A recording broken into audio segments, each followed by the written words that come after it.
How far does it go back? Walk back there. Walk back there as far as you can see. I got my video going.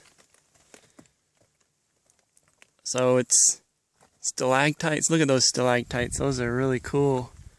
The way they hang down like that. Yeah, I think that's what they are when they're on the ceiling. Yeah. Stalagmite when they're on the bottom. So this was called a lava tube, and it had lava in it that flowed underground, and then when the lava flowed out, it left this hollow tube.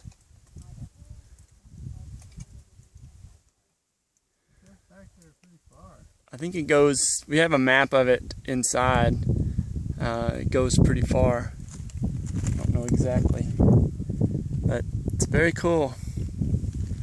Thanks, Adam. And the property has a lot of geologic features. Here's another one that cuts in under here. And there you see the house up there.